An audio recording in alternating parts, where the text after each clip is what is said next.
ఈ కంపెనీ పేరు వినగానే మనలో చాలా మందికి తక్కువ గుర్తించేది high comfortable cars and luxury cars అని. బికాస్ ఈ రోజు ఈ కంపెనీ తయారు చేసే ప్రతి car premium and high standard high quality cars కి ప్రపంచవ్యాప్తంగా కొన్ని కోట్ల ఫ్యాన్స్ అయి ఉన్నారు కాబట్టి. అయితే ఈ రోజు BMW కంపెనీకి ప్రపంచవ్యాప్తంగా ఉన్న బ్రాండ్ కానీ నేమ్ కానీ అలాగే పాపులారిటీ కానీ ఒక 10-20 సంవత్సరాలు కష్టపడితేనే వచ్చింది అనుకుంటున్నారా? కాదు, దాదాపు 100 సంవత్సరాలుగా రోజుకు మెట్టు కష్టపడితే గానీ ఈ రోజు BMW కంపెనీ ఆటోమొబైల్ రంగంలో వరల్డ్లోని నెంబర్ 1 బ్రాండ్ నిలిచింది. అయితే అంతటి కష్టాలను 100 సంవత్సరాలుగా కష్టపడి నెంబర్ 1 గా నిలిచిన ఈ కంపెనీ అసలు ఎలా స్టార్ట్ అయిందో తెలుసా? అండ్ BMW కంపెనీలో ఎవరెవరు ఎలాంటి స్ట్రగుల్స్ ఫేస్ చేసి BMW కంపెనీని వరల్డ్లోని నెంబర్ 1 పొజిషన్కి ఎలా తీసుకొచ్చారో తెలుసా? సో గైస్, ఈ ప్రశ్నకి సమాధానం తెలుసుకోవాలంటే ఈ వీడియోను ఎందాక చూడండి. అండ్ వీడియో చాలా బాగుంటుంది, మీ లైఫ్కి ఒక ఇన్స్పిరేషన్ లా కనిపిస్తుంది. సో వీడియో కంటే నా ఎక్స్ప్లెనేషన్ మీకు నచ్చింది, ఈ వీడియోకి ఒక్క లైక్ చేయండి. ఇంకా వీడియో గెలపదాం, లెట్స్ స్టార్ట్. 1910 సంవత్సరంలో ఫ్రెడరిక్ ర్యాప్ అనే వ్యక్తి మెకానికల్ ఇంజనీర్ గా డైమ్లర్ బెంజ్ అనే కంపెనీలో పనిచేసేవాడు. ఈ డైమ్లర్ బెంజ్ అనే కంపెనీని ఇప్పుడు మనం మెర్సిడెస్ బెంజ్ గా పిలుస్తున్నాం. అయితే ర్యాప్ ఈ కంపెనీలో కొన్ని ఏళ్ల పాటు పనిచేశాక తర్వాత ప్రమోషన్ కోసం విమానం తయారు చేసే ఫ్లైవర్క్ అనే కంపెనీలో షిఫ్ట్ అవుతాడు. అయితే ర్యాప్ ఈ విమానం తయారు చేసే కంపెనీలో జాయిన్ అయ్యాక అతి కొద్ది రోజుల్లోనే ఈ కంపెనీ ఫైనాన్షియల్ ప్రాబ్లంతో దివాళా తీసే స్టేజ్ కి వెళ్ళిపోతుంది. దీంతో ర్యాప్ ఏమీ చేయలేక ఈ కంపెనీ నుండి బయటికి వచ్చేస్తాడు. అలా ఈ కంపెనీ నుండి బయటకు వచ్చాక ర్యాప్ కి ఆటోమొబైల్ మీద అండ్ ఎయిర్ క్రాఫ్ట్ ఇంజన్ మీద మంచి నాలెడ్జ్ అండ్ ఎక్స్పీరియన్స్ అనేది వచ్చింది కాబట్టి ఎలాగైనా తనే సొంతంగా ఒక కంపెనీ స్టార్ట్ చేయాలని అనుకున్నాడు. కాకపోతే సడన్ గా మార్కెట్ లో ఒక న్యూ కంపెనీని కొత్తగా సొంతంగా పెట్టాలంటే మామూలు విషయం కాదని ర్యాప్ గ్రహించాడు. అంటే ఒక కంపెనీ స్టార్ట్ చేయాలంటే చాలా డబ్బులు కావాలి అండ్ స్కిల్ వర్కర్స్ కావాలి. దట్ సేమ్ టైం అతని కంపెనీకి మార్కెట్లో చాలా తక్కువ టైంలో మంచి పొజిషన్కి రావాలి. సో ఇవన్నీ చేయాలి అండ్ జరగాలంటే చాలా రిస్కీ అండ్ చాలా టైం పడుతుందని ర్యాప్ ఆలోచన. కాబట్టి ర్యాప్ ఒక ఐడియాతో ఇతను ముందు పనిచేసిన ఫ్లైవర్క్ అనే విమానాశ్రయ తయారీ కంపెనీ అనేది మూతపడే స్టేజ్ ఉంది కాబట్టి దానిని కొనేసి ఆ కంపెనీకి ర్యాప్ మోటార్ గా పేరు పెట్టాలని అనుకున్నట్టే కొనేశాడు. అండ్ ఆ కంపెనీకి ర్యాప్ మోటార్ గా అనే పేరు కూడా పెట్టేశాడు. అలా ఫ్లైవర్క్ అనే కంపెనీ కొన్నాక దాన్ని ర్యాప్ మోటార్ గా పేరైతే మార్చాడు కానీ బిజినెస్ మాత్రం అంతకుముందు ఫ్లైవర్క్ అనే కంపెనీ ఏదైతే బిజినెస్ చేసేదో అంటే ఎయిర్ క్రాఫ్ట్ ఇంజన్ ని కార్ల ర్యాప్ కంటిన్యూ చేశాడన్నమాట. కాకపోతే కార్ల ర్యాప్ ఈ కంపెనీ కొన్నాక అతి కొద్ది రోజుల్లోనే చాలా స్పీడ్ ఎదిగింది ఈ కంపెనీ. అండ్ అతి కొద్ది రోజుల్లోనే అంతే బాగా స్పీడ్ గా ఫెయిల్ అయింది ఈ కంపెనీ. అది ఎలా అయింది అని అనుకుంటున్నారా? చెప్తాను చూడండి. ర్యాప్ ఈ కంపెనీ కొన్నాక అది కొద్ది రోజుల్లోనే వరల్డ్ వార్ 1 స్టార్ట్ అయింది. దీంతో జర్మన్ గవర్నమెంట్ వార్ కారణంగా ర్యాప్ మోటార్స్ నుండి అతి కొద్ది రోజుల్లోనే కొన్ని వందల విమానాలను ఆర్డర్ చేసింది. సో కార్ల్ ర్యాప్ ఇలా కంపెనీ స్టార్ట్ చేశాడు లేదో కానీ ఎయిర్ క్రాఫ్ట్ బిజినెస్ మాత్రం అతి తక్కువ టైంలోనే సూపర్ సక్సెస్ అయ్యింది. కాకపోతే వచ్చే రోజులు అన్ని మనకు కలిసినట్టు ఉండదు కాబట్టి కార్ల్ ర్యాప్ కూడా అదే జరిగింది. అది ఎలా అంటే జర్మన్ గవర్నమెంట్ వారి కారణంగా వందలో విమానం ఆర్డర్ చేస్తుంటే ర్యాప్ తొందరలో ఇంజన్ తయారు చేసి డెలివరీ చేయాలి అనే తొందరలో ఆయన ఎయిర్ క్రాఫ్ట్ కి సంబంధించిన ఇంజిన్స్ మీద అంత ఫోకస్ పెట్టడం మర్చిపోయాడు. దీనివల్ల కార్ల్ ర్యాప్ కంపెనీ తయారు చేస్తున్న ఎయిర్ క్రాఫ్ట్ ఇంజన్ లో ఎన్నో రకాల ప్రాబ్లమ్స్ రావడం స్టార్ట్ అయ్యాయి. అంటే విమానాలు గాలి ఉండగానే ఇంజన్ లో ఫ్లక్చుయేషన్ రావడం అండ్ వైబ్రేషన్ రావడం, అలాగే సడన్ గా ఇంజన్ ఆగిపోవడం లాంటి ప్రాబ్లమ్స్ ఎన్నో తలెత్తాయన్నమాట. సో దీనివల్ల ఈ కంపెనీ మార్కెట్లో తన వాల్యూనంతా స్లోగా కోల్పోతూ వచ్చింది. ఈ విషయం కార్ల్ ర్యాప్ దగ్గర రావడంతో కంపెనీలో తన పొజిషన్ ని రిజైన్ చేసి వెళ్ళిపోయాడు. తర్వాత ర్యాప్ ప్లేస్ లో ఫ్రాంక్ జోసెఫ్ పాప్ అనే వ్యక్తి వచ్చి ఈ ర్యాప్ మోటార్స్ ని టేక్ ఓవర్ చేశాడు. జోసెఫ్ పాప్ ర్యాప్ మోటార్స్ ని టేక్ ఓవర్ చేశాక ఈ కంపెనీలో ఒక మ్యారేజ్ జరిగి మళ్ళీ ఈ కంపెనీ సక్సెస్ రేట్ వైపు పరుగులు తీయడం మొదలుపెట్టింది. అది ఎలా అంటే జర్మన్ లో వరల్డ్ వార్ 1 కారణంగా ర్యాప్ మోటార్ ఒకవైపు పతనం వైపు పోతూ ఉంటే మరోవైపు జర్మన్ లో ఉన్న మరో కంపెనీ ఎయిర్ క్రాఫ్ట్ ఇంజన్ తయారీలో చాలా వేగంగా దూసుకుపోతా ఉంది. అదే గుస్టర్ ఓటో. సో ఈ రెండు కంపెనీలు చేస్తున్న బిజినెస్ ఒకటే కాబట్టి అందులో రెండు ఒకే కంట్రీకి చెందినవి కాబట్టి ఈ రెండు కంపెనీలు 1916లో ఒకటిగా కలిసిపోయి బిఎఫ్డబ్ల్యూ అనే కంపెనీగా మారాయి. అయితే ఈ బిఎఫ్డబ్ల్యూ కంపెనీయే తర్వాతి కాలంలో బిఎండబ్ల్యూ కంపెనీగా మారింది. అయితే 1914 నుండి 1918 సంవత్సరం వరకు జరిగిన మొదటి ప్రపంచ యుద్ధం కారణంగా జర్మన్ ప్రభుత్వం బిఎండబ్ల్యూ కంపెనీ నుండి వందలలో వేలలో విమానం ఆర్డర్ చేసింది. దీంతో బిఎండబ్ల్యూ కంపెనీ అతి కొద్ది టైంలోనే మళ్ళీ తన ఫుల్ బిజినెస్ ని సక్సెస్ చూసింది. కానీ అనుకోకుండా శత్రు దేశాలు జర్మన్ దేశాన్ని వరల్డ్ వార్ I ఆక్రమించడంతో జర్మన్ దేశానికి ఆయుధాలను యుద్ధ విమానాలతో సప్లై చేస్తున్న ప్రతి కంపెనీలను బాంబుతో దాడి చేశారు. దీనివల్ల బిఎండబ్ల్యూ ఫ్యాక్టరీలు అనుకోకుండా కూలిపోయి మొత్తం నిలమట్టం అయ్యాయి. అలా వరల్డ్ వార్ I జర్మన్ ఓడిపోవడం కారణంగా దీని తర్వాత ట్రీటీ ఆఫ్ వర్సైల్స్ అనే పేరుతో శత్రు దేశాలు జర్మన్ గవర్నమెంట్ తో ఒక అగ్రిమెంట్ జరిగింది.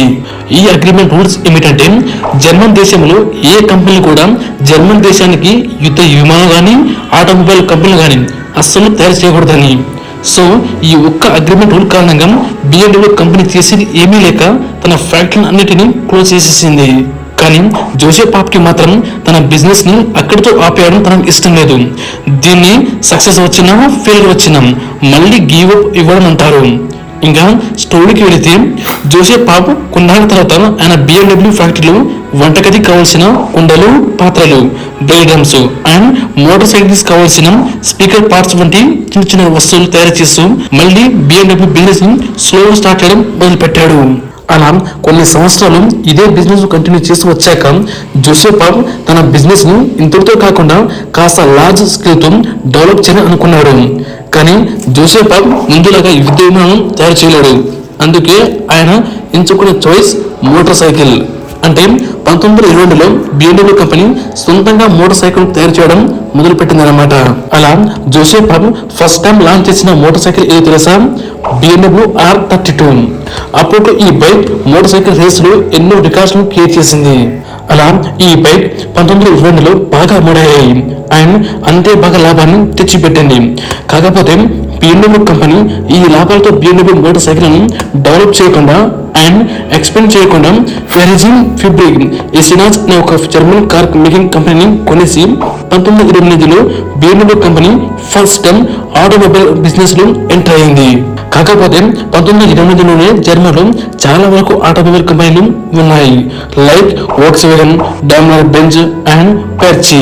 అప్పట్లో ఈ కంపెనీలు అన్ని కూడా జర్మనీలో ఉన్న ప్రతి ఇంటికి కార్స్ ఉండేట్టు చేయాలని అనే లక్ష్యంతో దానికోసం ప్రతి కార్స్ ని ఎఫర్డబుల్ ప్రైస్ లోనే కార్స్ తయారు చేయాలని ఆలోచనతో వారి కంపెనీలు రన్ చేసేవారు. సో వీళ్ళ పాయింట్ ని గమనించిన బిఎండబ్ల్యూ కంపెనీ వీళ్ళ పాయింట్ ను ఫాలో కాకుండా తన ఒక్కటే సపరేట్ గా రోడ్ బ్రాండ్ ని ఎంచుకుంది. అంటే బిఎండబ్ల్యూ కంపెనీ ఎఫర్డబుల్ కార్ మీద అండ్ మిడిల్ క్లాస్ క్వాలిటీతో కార్ తయారు కాకుండా లగ్జరీ అండ్ స్పోర్ట్స్ కార్ మీద ఎక్కువ ఫోకస్ పెట్టి ఎక్స్క్లూజివ్ గా వీటిని తయారు చేసే ఫోకస్ పెట్టింది. దీంతో ఈ బిజినెస్ అయితే సూపర్ సక్సెస్ గా అయింది. కానీ అప్పుడే బిఎండబ్ల్యూ కంపెనీకి బ్యాడ్ టైం స్టార్ట్ అయింది. అంటే అప్పుడే సక్సెస్ రేట్ ని చూస్తున్న బిఎండబ్ల్యూ కంపెనీకి అప్పుడే మళ్ళీ వరల్డ్ వార్ II స్టార్ట్ అయింది.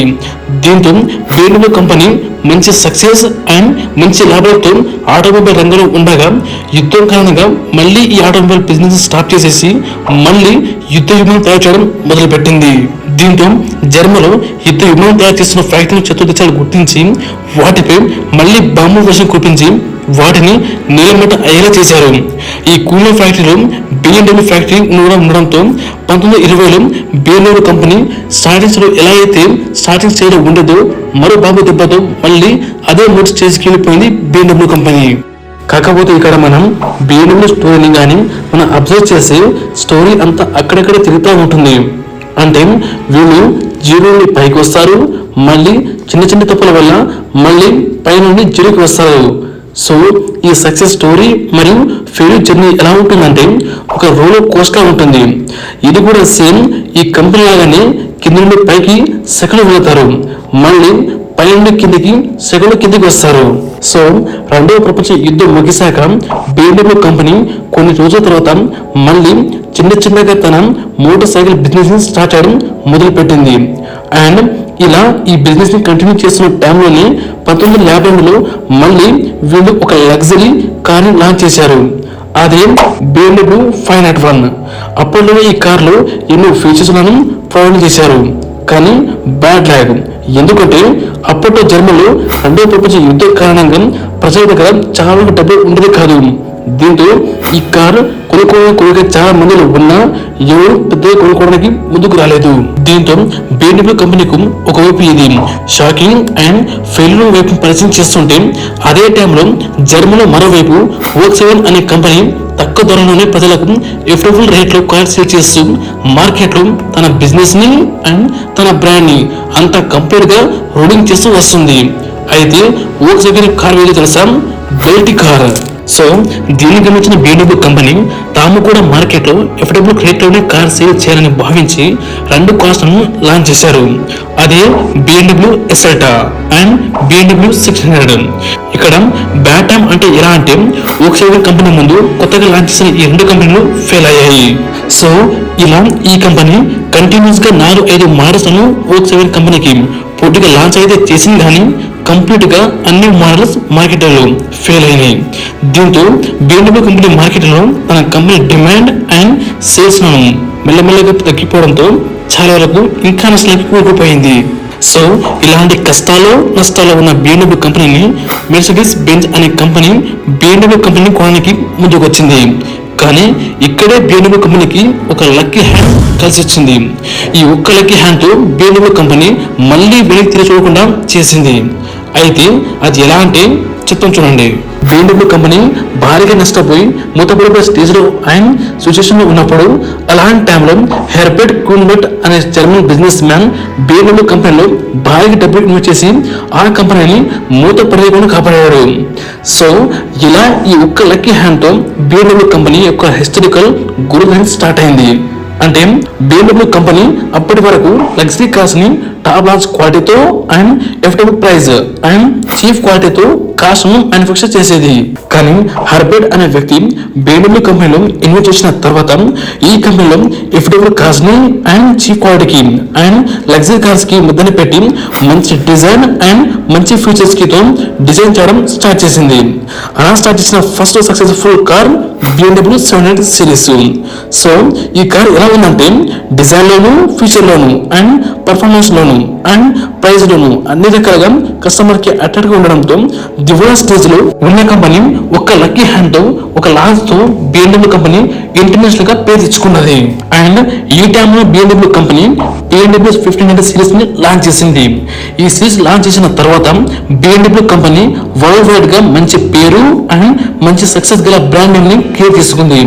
దీంతో ఈ కంపెనీ ఇక్కడితో ఆగిపోకుండా తర్వాత సంవత్సరాల్లో BMW 3 series, 5 series and 6 series, 7 series లను లాంచ్ చేస్తూ ఈ సిరీస్ లలో ప్రాక్టికల్ గా ఎన్నో రకాల లగ్జరీ అండ్ కంఫర్టబుల్ డిజైన్లతో కార్స్ ను లాంచ్ చేస్తూ అలా ఈ రోజు ప్రపంచంలోని one of the best largest automobile brand గా కంపెనీ ఎదిగింది. దీని తర్వాత 1994లో BMW కంపెనీ ఫస్ట్ టైం ఒక ఆటోమొబైల్ గ్రూప్ కొన్నది. అదే రోవర్ గ్రూప్.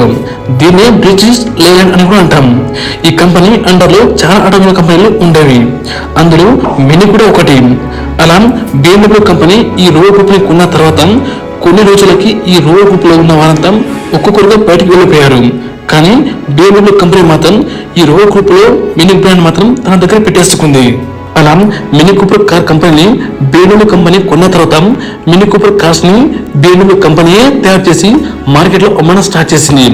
దీంతో BMW కంపెనీ ఇంకా ఎదిగింది. ఇలా సక్సెస్ జర్నీలో ఉన్న BMW కంపెనీ 1998లో మరో లగ్జరీ కార్స్ బ్రాండ్ ని కొనేసింది.